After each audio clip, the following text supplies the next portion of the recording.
really convenient, yeah. Okay, colleagues, it is 10 o'clock, so perhaps we should make a start. There are 2 or 3 items before we start on the formal agenda. First of all, to welcome new members of the committee. One of them is with us, everybody, Ruth Price. Morning. The other, Andrew Blackmore, will be joining us, I think, online a little bit later on. But we welcome them. Thank you. I also think it might be appropriate if you would be agreeable, if we placed on record now an acknowledgement and appreciation of the contribution made by Richard Stowe to the Standards Committee in the past. Indeed, yes. Okay, Indeed. thank you.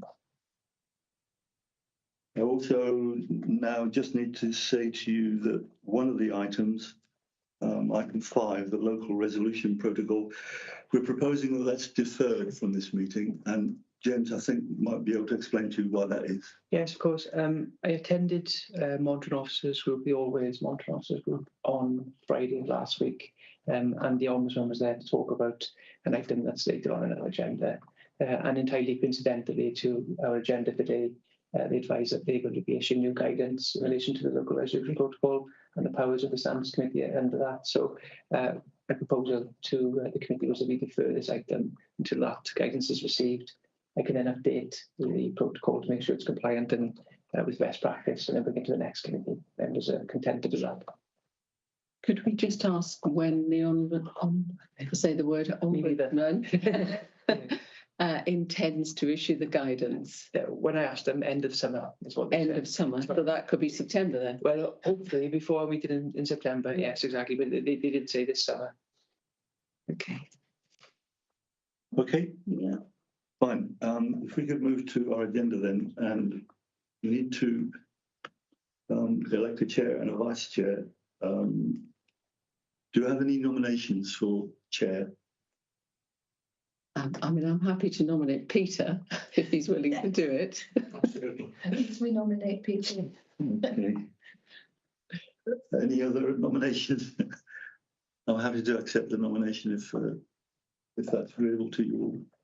Okay. And we need to elect a vice chair. Nominations for vice chair. Should have said that these have to come from amongst the independent members. Sorry, I should have made that clear. Is Serene happy to take the nomination? Well, I have been asked to consider it, and I would be happy to do so. Bearing in mind I have other commitments outside, so but yes, I'm happy to be nominated. That's excellent. Okay, thank you. Any other nominations? Are you happy with Marina as our vice chair? Yeah, okay, thank you. Okay, if we get into the body of the agenda now, I should ask if there are any apologies for absence. Andrew Blackmore. Apart from Andrew Blackmore, who I hope will be joining us later on. Declarations of interest. None. Okay, thank you. Chair, sorry, can I declare an interest? I can't, sorry, I've got my screen on. I haven't got the number. It's the item with the decision notices. Thank you, Chair. Personal question. 8. Is that personal or prejudicial declaration? I know that it's for noting, but I don't know. I wouldn't take any part in the conversation. Probably prejudicial. Okay. That then even be for the duration of that, then we can go back in. Yeah. Okay. What was that decision? Sorry, I missed that. Prejudicial interest. So just informing the chair that Councillor Taylor has to leave the meeting and then be asked to rejoin. All right. Look at the minutes of our previous meeting on the 9th of October last year. Are these an accurate record? Yeah, I believe so. Any amendments? No, fine, thank you. I think I tried to remember that far back, but yeah. I dredged my memory notes. I think that any matters arising from those are covered elsewhere in our agenda today, unless there is anything that anyone wants to raise that isn't. No, fine, thank you. As agreed, the local resolution protocol item 5 is deferred. So pass to item 6, the planning code of practice. Perhaps I've asked James just to introduce the item. Of course.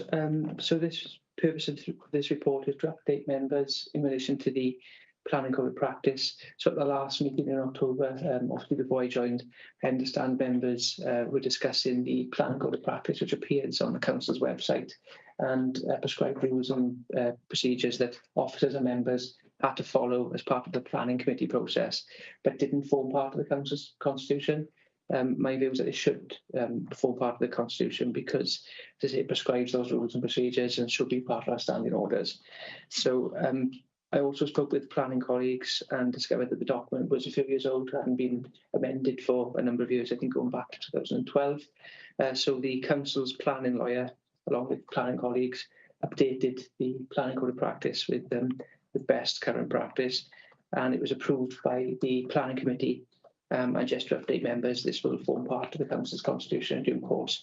It needs to go to Democratic Services Committee next, and then to be approved by council to form part of the constitution. So, as I say, the purpose of the report is to update members in relation to the progress of that, and the recommendation is at 2.1. Standards Committee notes the position in relation to the planning code of practice, which is attached to Appendix 1. Thank you, James.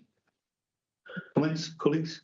Do we have any timescales for those 2 onward journeys of the Yes, of course. this report? The Democratic Services Committee was due to sit on the 8th of July, but that's now been deferred, isn't it, Nicola, because of the pre-election period.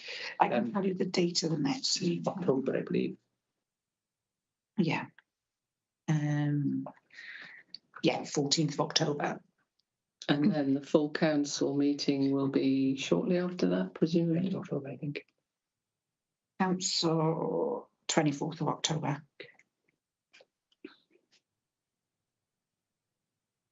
Okay, any other issues arising from that? Fine, thank you. Item 7, adoption of procedure for dealing with referrals from the Public Services Ombudsman for Wales. Again, James, can I just ask you to provide an introduction to this? Yes, of course, Chair. So the purpose of this report is for the committee to consider procedure when they receive referrals from the Ombudsman. So as the committee is aware, members are required to comply with the statutory code of conduct. The council has the code of conduct within its constitution. All local authorities are required to adopt a code of conduct based on the model code of conduct. If there's a breach of the code of conduct, then the Ombudsman has the statutory power to investigate under Part 3 of the Local Government Act 2000. When they in deciding whether to investigate or not, they carry out a 2-stage test, and then they refer it either to the Standards Committee or the Adjudication Panel for Wales. If they refer it to the Standards Committee, at the moment we don't have a procedure in place to be able to deal with that referral. And later on in the agenda for today, we do have such a referral to consider. So I've prepared a procedure which is attached to Appendix 1 to this report.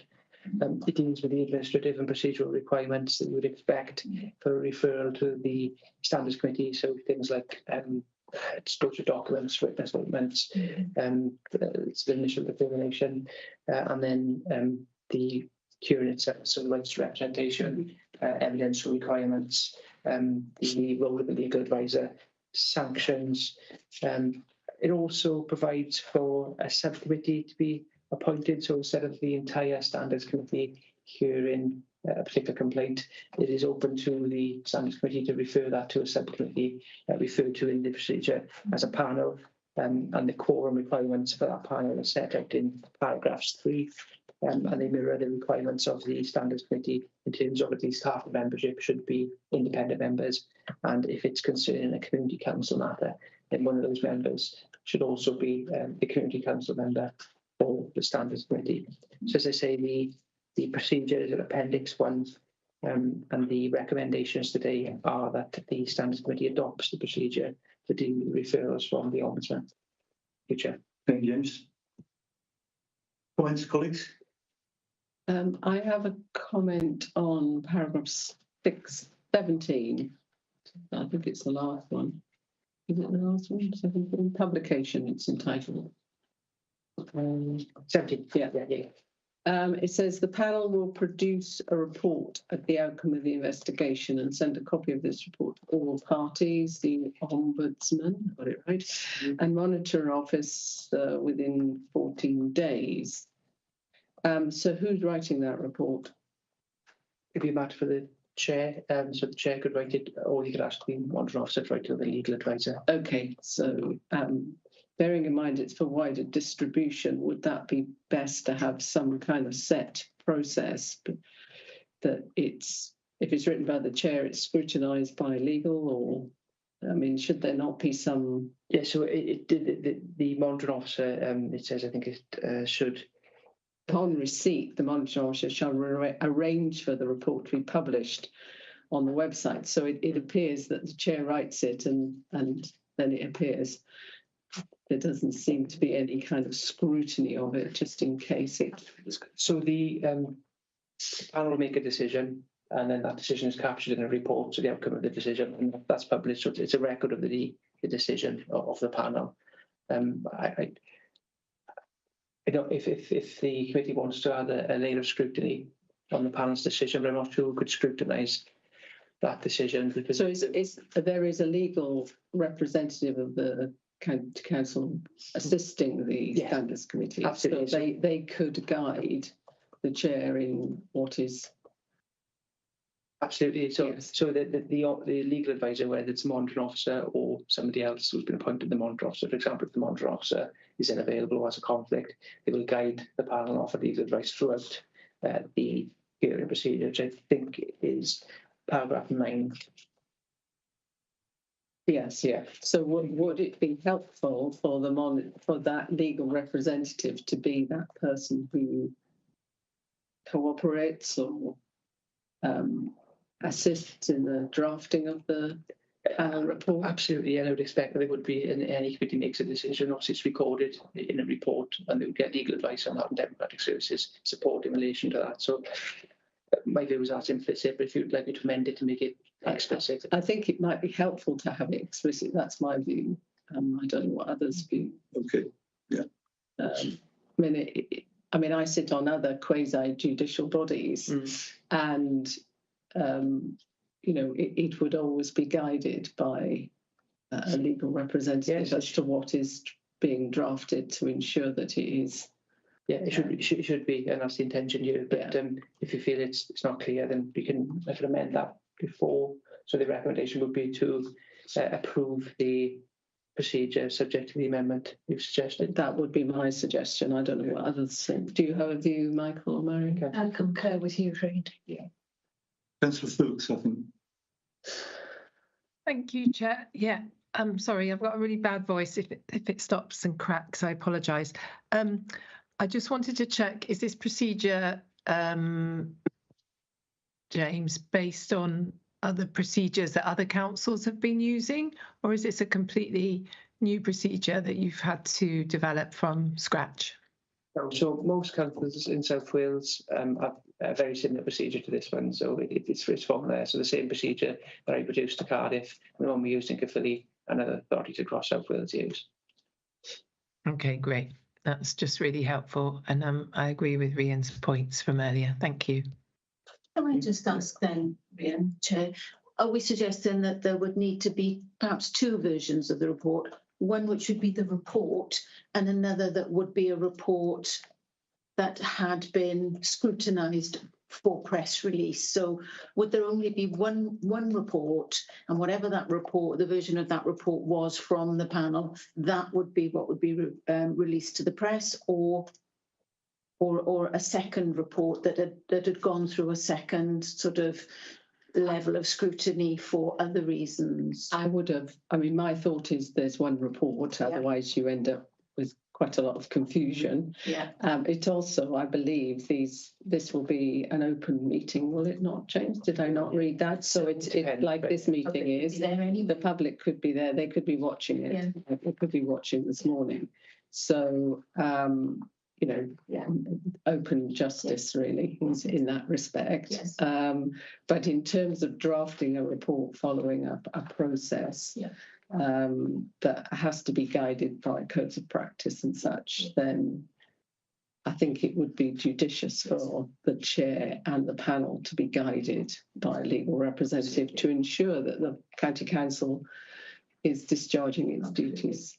Appropriately. Can I make a little suggestion? In paragraph 6, where it talks about the role of the legal advisor, it would be easy to put a little phrase in there to say that they'll be in attendance to advise the panel and assist the chair in the preparation of the report. Yes, that may be the best place to be. Yes, Certainly, and it's a nice, simple addition. Okay. Yes, thank you, Chair. and the report would, I mean, as it's going on the Monmouthshire County Council website, it's public. Yes. Andrew, our other new member, Andrew Blackmore, has submitted some written comments on one or two of the agenda items in case he couldn't join us in time. I can't see anything in his comments on this particular item that we haven't already covered.